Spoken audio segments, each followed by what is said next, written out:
नमस्कार, DD news में आप सभी का स्वागत है। मैं हूं ऋतु वर्मा। प्रधानमंत्री नरेंद्र मोदी की 2 दिवसीय नीदरलैंड यात्रा में दोनों देशों ने द्विपक्षीय रिश्तों को रणनीतिक साझेदारी के स्तर पर ले जाने का फैसला किया। पहले दिन शनिवार को दोनों देशों के बीच कई समझौते हुए। भारत में सेमीकंडक्टर निर्माण को नई गति देते हुए बड़ा समझौता सेमीकंडक्टर से जुड़ा है। कनेक्टिविटी, क्लीन एनर्जी और फ्यूचर टेक जैसे क्षेत्रों में सहयोग को मजबूत करने पर दोनों देशों ने अपनी प्रतिबद्धता जाहिर की।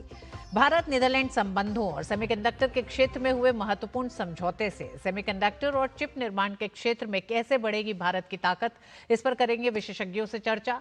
साथ ही प्रधानमंत्री अब से थोड़ी ही देर में नीदरलैंड का अफश्लॉकडेक डैम जाएंगे, जो दुनिया के सबसे एडवांस फ्लड कंट्रोल सिस्टम में गिना जाता है। इसके बाद प्रधानमंत्री मोदी अपने 5 देशों की यात्रा में स्वीडन के लिए भी आज रवाना होंगे। तो जुड़ी तमाम खबरें हम आप तक लेके आएंगे। प्रधानमंत्री के दूसरे दिन का दौरा नीदरलैंड से जुड़ी खबरें भी होंगी, लेकिन आइए उससे पहले एक नजर डालते हैं कि 2 दिन के इस दौरे में किस तरह से भारत और नीदरलैंड के संबंध एक नई ऊंचाई पर पहुंचे हैं। प्रधानमंत्री नरेंद्र मोदी आज नीदरलैंड के दौरे के दूसरे दिन अपने डच समकक्ष रॉब जेटन के साथ आज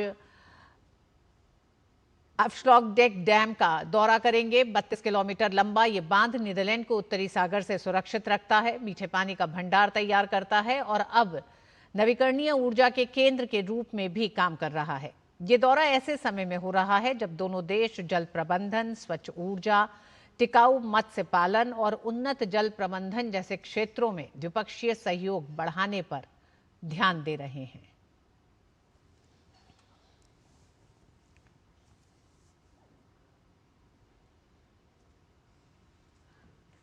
प्रधानमंत्री नरेंद्र मोदी 2 दिन के नीदरलैंड दौरे पे हैं, जिसमें पहले दिन दोनों ही देशों ने अपने रिश्तों को रणनीतिक साझेदारी के स्तर पर ले जाने का फैसला किया।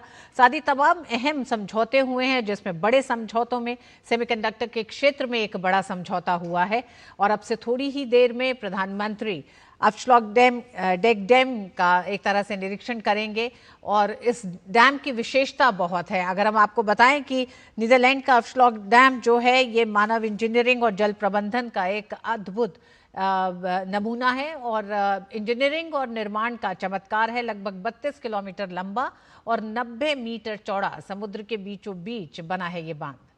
मात्र 5 वर्षों में इसे पूरा किया गया था। हम जानते हैं कि भारत और नीदरलैंड के बीच में स्ट्रैटेजिक पार्टनरशिप ऑन वाटर है और इसे ध्यान में रखते हुए किस तरह से वाटर मैनेजमेंट में नई टेक्निक का इस्तेमाल किया जाए, इसे लेकर दोनों का सहयोग लंबे समय से जारी है।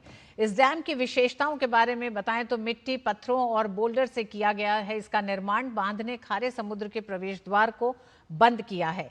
मीठे पानी की विशाल झील में इसको बदला गया है। वहीं बाहर से सुरक्षा देता है, ये पूरे शहर को, नॉर्थ सी को से सुरक्षित रखता है। पूरे नीदरलैंड को भीषण समुद्री तूफान को झेलने की क्षमता है।